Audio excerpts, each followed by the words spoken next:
So Parshas Behar is a special treat this year because it's Shmita.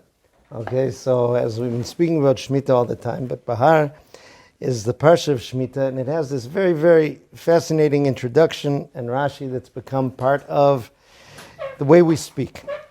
Vaydaber Hashem al Moshe Behar Sinai Lemor. Hashem spoke to Moshe at Har Sinai, and then he tells them the laws of Shmita. Daber o b'nei Sova amarta lehem ki tavo la'aretz asher ani nosin lechem v'shavsa aretz Shabbos l'Hashem. So Rashi brings the famous question, Ma inyan Shmita etzel Har Sinai? The entire Torah was given at Har Sinai, right? Why does it say Hashem spoke to Moshe at Har Sinai and told him about Shmita? Told him about everything. So I mentioned that's become an idiom because in the Torah world, instead of saying, what's that have to do with the price of tea in China, if somebody brings up something from left field, so you say, Ma inyan Shmita etzel Har Sinai. And Rashi brings down, right, he says to teach us that just as all the details of Shemitah were given at Har Sinai, so the details of all the mitzvahs were given at Har Sinai. Now the Shem Mishumel says, okay, but there's a reason that Shemitah was chosen as the example. Anything could have been the example. For some reason, Shemitah was chosen, and that means that Shemitah has an intimate connection to Har Sinai. It's got a particular connection to Har Sinai. There must be something in common with the two, and that's why that was chosen. So he explains in the following way. He says, as we approached Har Sinai, and this is something spoken about always when it comes to Shavuos, to Matan Torah, the singular Lashon, Vayichan Yisham Yisrael Keneged Hahar. Am Yisrael camped, singular, opposite the mountain. It should be Vayachanu. They camped. We find that throughout the Torah. Why? So they say, right, Ki ish echad b'lev echad. One person, one heart. They were all one. They were all totally unified. Okay? Now, there's some midrashim about the mountains that the kids all learn in school. Before Shavuos, you'll see kids rushing home with their little Har Sinai models. Right, they make these little models of Har Sinai. And there are kids' songs and stories about the other mountains that all wanted the Torah to be given on them. Big mountains, tall mountains, right? But Hashem said, little Har Sinai is going to be the one to get the Torah. Because I picked him because he's a little mountain, not like the big show-off mountains that are there. Those things actually have sources in Chazal, and even before. Based on a pasuk in Tilim Samad Ches, Hahar Chamad Elokim L'Shivta. It says, Hashem desired that mountain to be the place that he would rest on. So he says, there must be something special, an advantage, a maila to Har Sinai that others don't have. Other psukim in Tilim Samaches, it goes on, Lama teratzdun harim gavnunim. It says, why are you running, you literally hunchbacked mountains? Calls the other mountains hunchbacked opposed to Har Sinai. I want this one. You guys are all disqualified. Why? Are we silly? Are we ascribing emotions to mountains? He says you have to realize that when you look at a mountain, it's not just what you see. Everything in this world has a spiritual force behind it. Right? Everybody knows every blade of grass has a malach that tells it to grow. Every mountain has a spiritual force behind it. And therefore, every piece of geography in the world has spiritual character. There's something different in different places. So it says Sinai, the mountain of Sinai, its spiritual force behind it was one of humility. Okay, this is what's going on. He brings from the Arizal that in fact, sometimes when you see geographic shifts in the world, a mountain, there's an earthquake and a mountain disappears. He says that's because its spiritual force was removed from it, it's done what it's had to, and that's gone. Okay, so he says, if the mountains, if we do have this particular spiritual force behind Sinai, so therefore, it was a key part of the Am Yisrael being able to do what they did. It says, Vayachanu, that they camped neged hahar, opposite the mountain. Why didn't they say Vayachanu bamidbar? The location was Midbar Sinai. They camped in the midbar. They didn't camp on the mountain. He said, yeah, they camped opposite the mountain. So what? Because the mountain was transmitting. They were brought to that place to awaken inside of themselves the same power that was in that mountain. The power of shiflut, meaning not being arrogant. Okay? And this was so important. And he says, in fact, you do find that people who live in different places sometimes have different character. Sometimes they find that they have different tendencies. Places do influence. Now, this was very important to be ki ish echad b'lev echad, because if each person feels so strongly and so self-confident, so they're going to say, this is what I believe. If you want unity, everybody believe what I believe. And the other guy says the same. It doesn't go. Each person says, kablu daiti.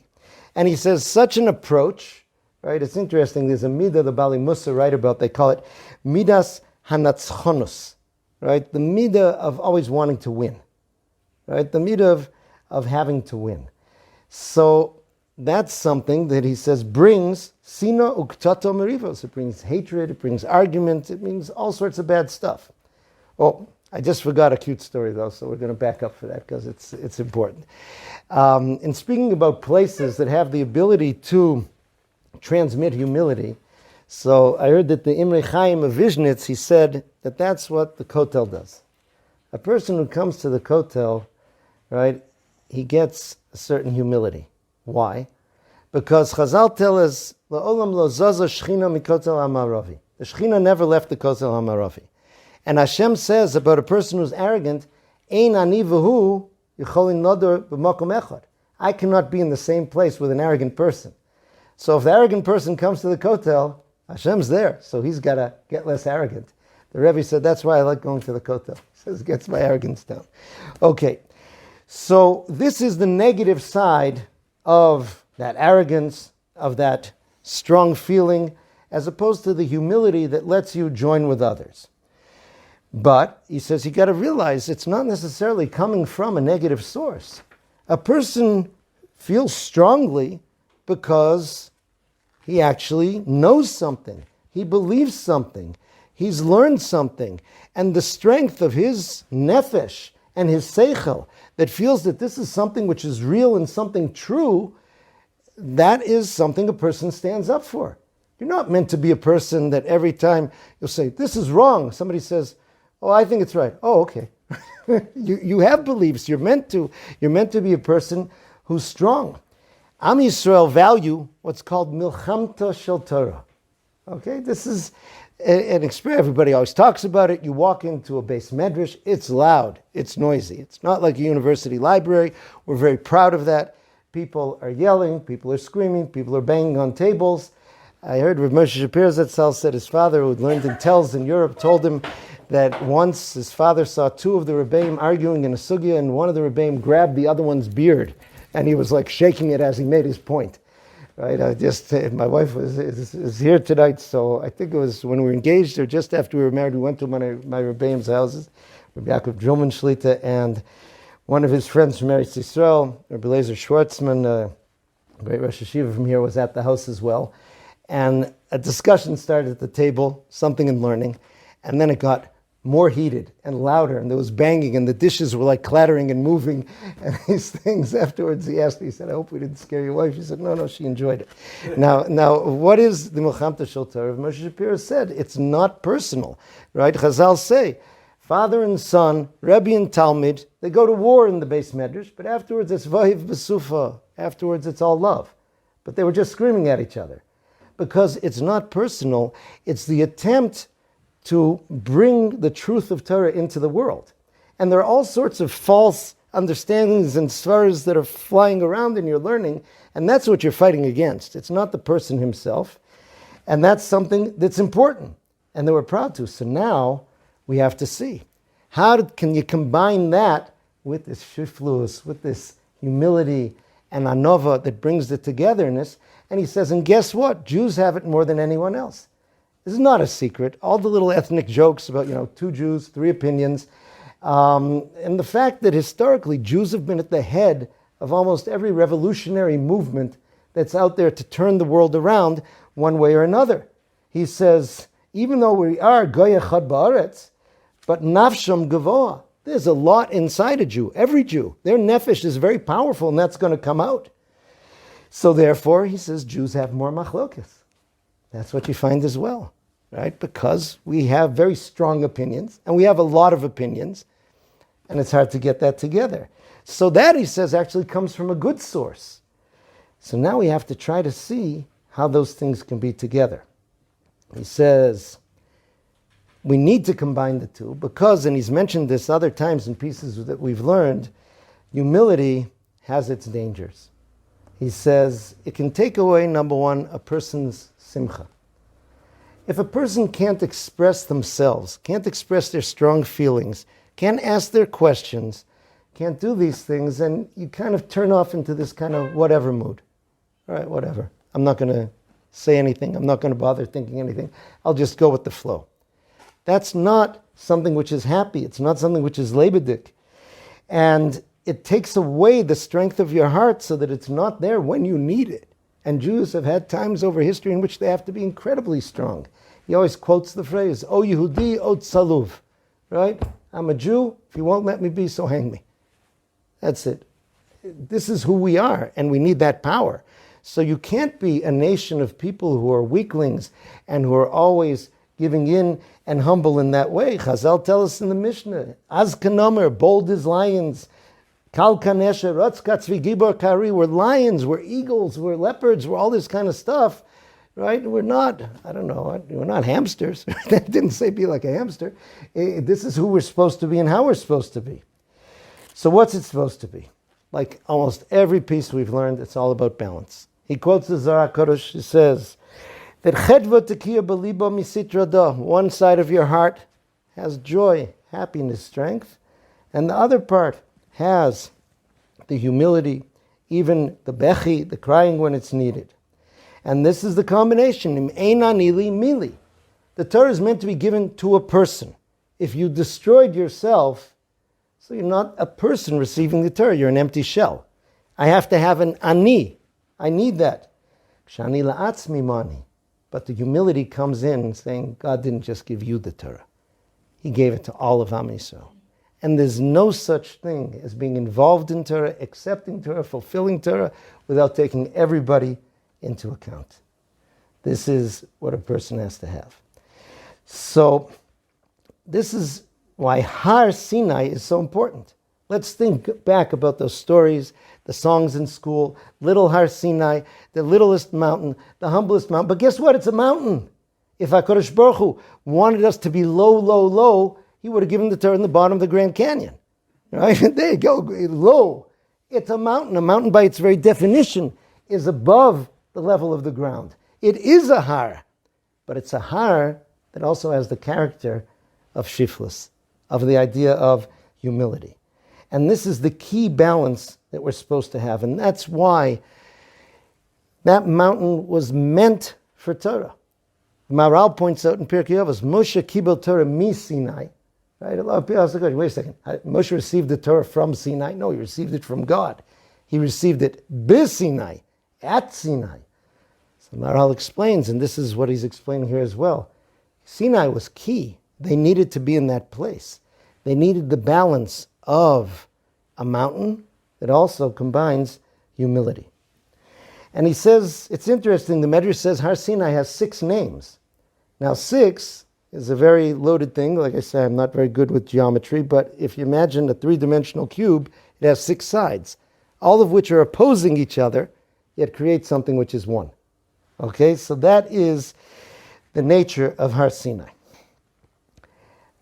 It was given there for the benefit of Am Yisrael so that they would be able to have the blend that they have to. With that combination of Har Sinai, Am Yisrael was able to accomplish what seems to us the impossible. All of those people being unified. Okay? It wasn't that their brains were wiped and there was nobody there and they were just these mindless people that were unified. They were these strong people full of character, and yet they were able to be together without separation. Okay, togetherness doesn't just mean being in the same place. It means that somehow we can be individuals but we're not separated. He brings that the Ramban says that the entire Torah is the name of Hashem. The entire Torah is the name of Hashem. And Am Yisrael, they say every Jew corresponds to a letter of the Torah. And you cannot have the letters of Hashem's name separated. There's a famous kind of spooky piece that's brought in the Nosei Kelim, in the Tur, I think, about the great Makubal, the Rakanati, that once before Sukkot, he had a guest came to his house. And the night of Sukkot, he had a dream. And he saw this guest writing, like a sofer writes, the name of Hashem. And he wrote the Yud, and then he left a big space, and then he wrote the Hey, and the Vav, and the Hey. And in the dream, he's telling him, hey, that's not good. It's supposed to be together. The next day, he saw that man take his lulav and esrog, and he held the lulav with the hadassim and aravos in one hand, and the esrog in the other hand. He said, that's what the dream showed me. That's what he's doing. The arba minim correspond to the 4 letters of Hashem's name. They cannot be separated. Am Yisrael correspond to Hashem's name. They cannot be separated. So this is why it was so important that they be together. So it said they camped across from the mountain. It didn't say that they camped in the midbar, because the midbar aspect, which is the total humility, that wouldn't be able to be the proper type of unity, because that means everybody's kind of lost spirit. Everybody's kind of forgotten themselves. The combination of the two, Vayichan Shem Yisrael, they camped neged hahar. They were receiving that transmission from the har while they were in the desert. Okay, how does this have to do with Shemitah? Here we are in the year of Shemitah. And to be honest, most of us just view it as like technicalities of what can I eat, what can I buy, what can I do in my garden, right? Arguing with each other about what we do and don't do in Shemitah as the custom is. But what is it really supposed to do? What's supposed to happen? Now, before we get into it, let's remember the following. Am Yisrael is not really into Har Sinai. We don't go on pilgrimages to Har Sinai. Right? If somebody told me today, I can take you to Har Sinai. You've never found it in history. There are tour guides out there who try to show you, I think this mountain is Har Sinai, show you these rocks with the little bush in them when you break them open. Everybody ever seen that? There's rocks in the Sinai desert. If you crack them open, the veins inside the rocks always kind of look like a bush. So they say, that must be from the mountain of Sinai because Moshe saw a burning bush. Go figure, but it makes them parnasa. Right? We don't, because the Mefarshim say the Kedusha of Har Sinai didn't stay, it moved on with Am Yisrael. And it moved on and it came into Eretz Yisrael. So that Ki'ish Echad B'Lev Echad was meant to continue on into Eretz Yisrael. The Torah went on into Eretz Yisrael. Am Yisrael went on into Eretz Yisrael. Am Yisrael were to live the Torah in Eretz Yisrael, and you still had to be able to do it the same way. This is the purpose of Shemitah. Okay, Shemitah, the Zohar Kodesh says, is Knesset Yisrael. The Shemitah is that which makes us one community. It's what represents one community. It says, because every Jew really wants to connect to their source above, so too, right, in every Jew, there's love for Hashem, but there's also love for other Jews as well. And this isn't readily available to us. It's in there, but it has to be brought out. Other things get in the way. The fact that I love my stuff. I love money, possessions, experiences, whatever it is, that kind of masks the love that you have inside of yourself for Hashem, for Torah, for Am Yisrael, and they have to be brought out. So what is it that blocks it? Especially arrogance, right? Again, and the arrogance and the love of all these things is because I love myself, right? The famous statement to one of the Bali Musar saw one of his students enthusiastically eating chicken. He said, do you love chicken? He says, yes, I do. He says, then why are you eating it? Right? He says, you love yourself. You don't love the chicken. Okay, so it's that blocks things. Now, he says, if Am Yisrael come and they have the mitzvah of Shemitah, so then what we're able to see and absorb from that is that really it's not this land is my land, this land is your land, this land is Hashem's land. Right? And we're all on the level playing field in terms of this. A person on Shemitah, on one hand, that can be a great blow to someone's ego. A person has a huge estate, beautiful orchard, gardens, and then a bunch of kind of Yerushalmi schleppers come up in a bus, right, knock on the door, the butler comes out, "Can I help you?" "Yeah, we're here for the Peiros." "Excuse me?" "Shemitah, man." Boom, out they go into the garden, right? They set up a little picnic table, and they're taking everything off the trees, and this man has to smile and welcome them in, right? It doesn't matter how much he paid for that piece of real estate. It doesn't matter how much he paid his gardener. So the fear there is also kind of with that Sinai experiences, could the guy get that broken?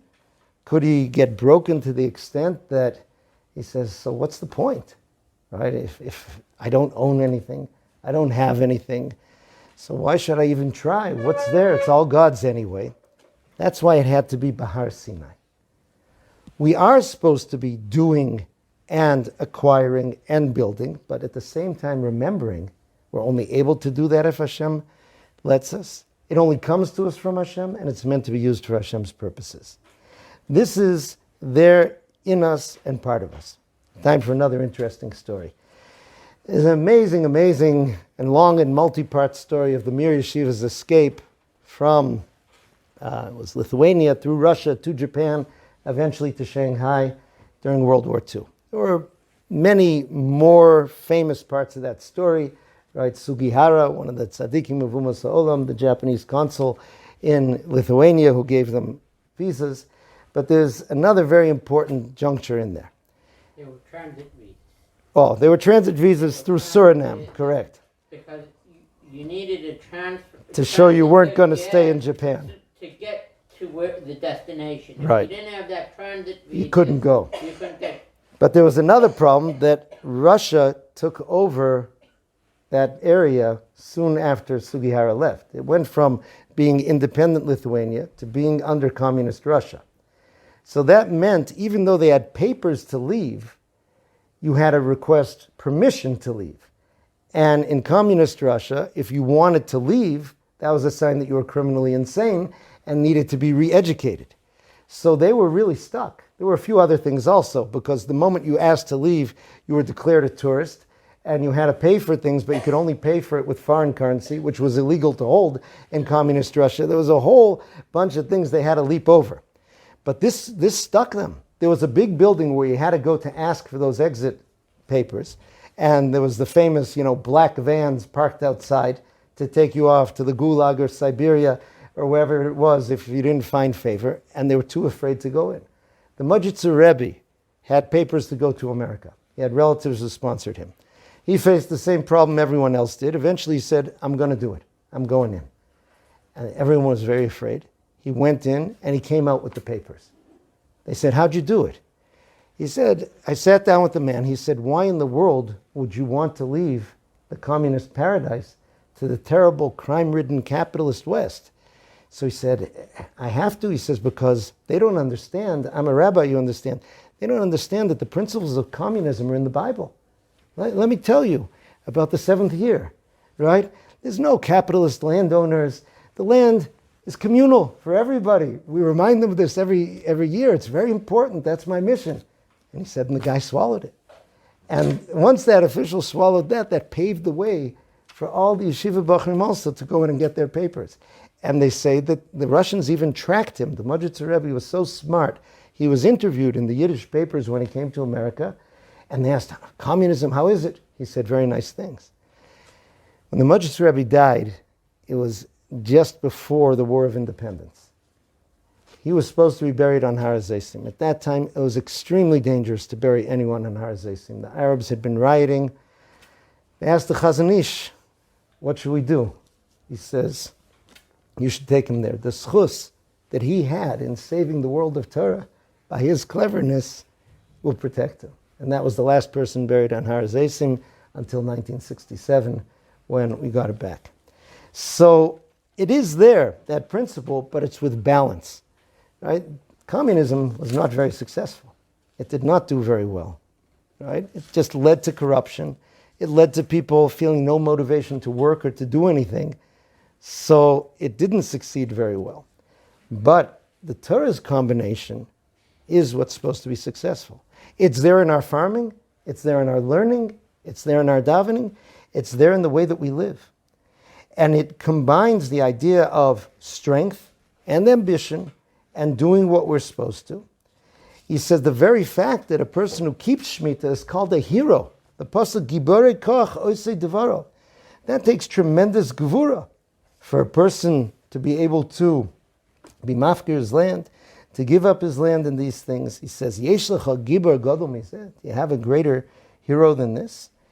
And he says this is really another aspect of Har Sinai. Because what kicks in when you get a mitzvah that's very hard for you is the Naaseh v'Nishma that we had at Har Sinai. The Gemara tells us a story that one of the Chachamim was learning, and as he was learning, he was shuckling. I recently saw a whole piece about how shuckling is really an authentic Jewish thing.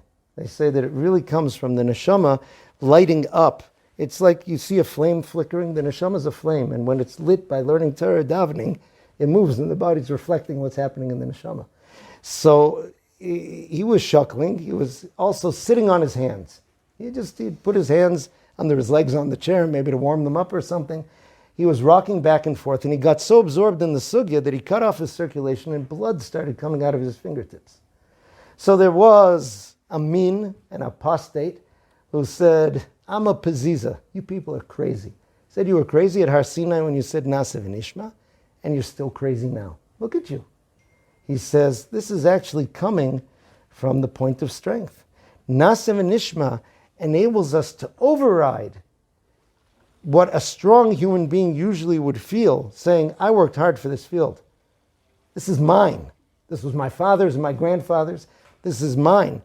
I'm not just letting everybody come and take my stuff. Naaseh v'Nishma overrides it.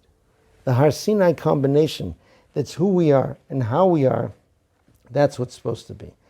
So he said, this is why Har Sinai and Shmita go together. Shmita was chosen as the example because it personifies why we had to receive the Torah at Har Sinai. It shows what we got from Har Sinai and what we were supposed to take with us, and it gives us that picture of a Jew. Many people don't understand sometimes. They look at a Jew and they see a person who may not be a physical Superman, right? They see a person and he was always viewed, and yet they can show tremendous heroism. They can show tremendous strength. They can show tremendous staying power by the very fact that we're here sitting in Yerushalayim, living Torah right now, learning Torah and living Torah, something that no one ever thought. So this shows that we have a different nature. And we were designed for the Torah, for Eretz Yisrael. And as we live that way, with the humility and the gvura that the Torah is supposed to give us, we're able to achieve unity without erasing ourselves and our individuality and uniqueness. And we're able to be who we're supposed to be and bring the world to its purpose. That is the lesson of Shemitah Eitzel Har Sinai. So wishing you not good Shabbos, not just good Shabbos of the week, but good Shabbos. They say the word tzaddikim, we used to wish the land of Eretz Yisrael good Shabbos, because all year it's the Shabbos of the land. Okay, have a very good week.